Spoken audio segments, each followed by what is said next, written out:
Trump cuts aid for pro-democracy groups in Belarus, Hong Kong and Iran. Here's a summary of the article. The Trump administration has stopped vital technical assistance to pro-democracy groups in Belarus, Hong Kong and Iran, which had helped activists evade state surveillance and sidestep internet censorship. The Open Technology Fund has had to stop all its operations in Belarus, and many of its activities supporting civil society in Hong Kong and Iran, because a congressionally mandated grant of nearly $20 million has been withheld by a new Trump appointee, Michael Pack. The OTF is a small non-profit organization which develops technologies for evading cyber surveillance and for circumventing internet and radio blackouts imposed by authoritarian regimes. The chair of the OTF board, Karen Kornbluh, said the end of funding from the U.S. Agency for Global Media, which PAC has been running since June, would mean that activists living under repressive regimes were at increased risk. Since taking over USAGM in June, PAC, an ally of right-wing ideologue and former Trump advisor, Stephen Bannon, purged all the top management and boards of the broadcasters under its control, froze spending, and elevated the profile of pro-administration comment in relation to news. PAC claimed to have an administrative meeting on Thursday which meant he could not attend the congressional hearing, but the committee chair, Elliot Engel, noted that the USAGM meeting appeared to have been called long after PAC first agreed to appear in Congress. Last month, OTF took USAGM to court, resulting in the reinstatement of Kornbluh and its president Laura Cunningham, who PAC had sought to purge, but the congressionally approved funds have still not been unblocked.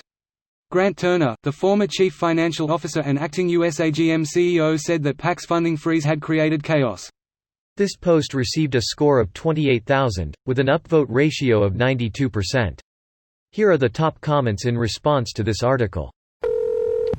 Wow, so this is the same Trump admin that couldn't stop crowing about how they suspended the U.S.-Hong Kong extradition treaty after a number of other Western powers had already suspended their extradition treaties, and constantly blasts China for human rights abuses against Hong Kong and others, while quietly funding human rights abuses in the Middle East. Kind of makes your head spin. So America's just like, done, yeah? As an American, I fear this literally every single day. Every single day. Edit, go out and vote.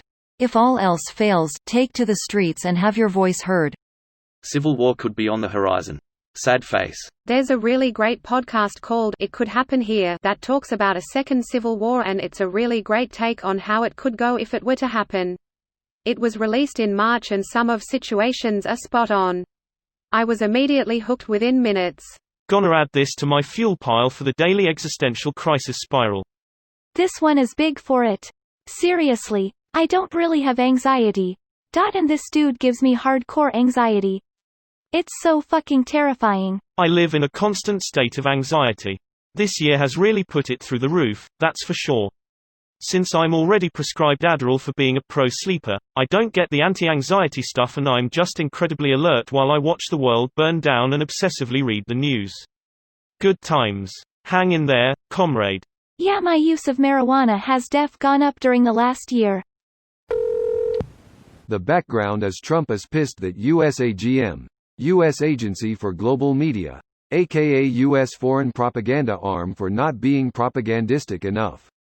USAGM is ostensibly an independent agency that at least tries to fashion pro-U.S. propaganda narratives based on somewhat respectable news reporting standards.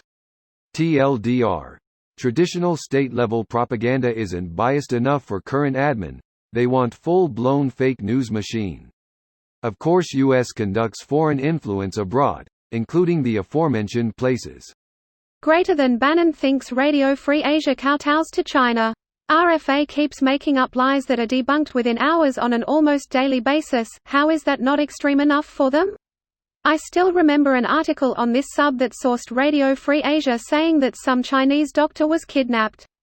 The next day that doctor was video conferencing as per usual. Edit, here it is. Trump's aides are too stupid to realize that overt propaganda is counterproductive. Propaganda is most effective when it is subtle. This video was automatically created by Reddit to speech. The article and comments in this video were selected from Reddit according to their upvotes, and any paraphrasing was performed by smmry.com, without any human intervention.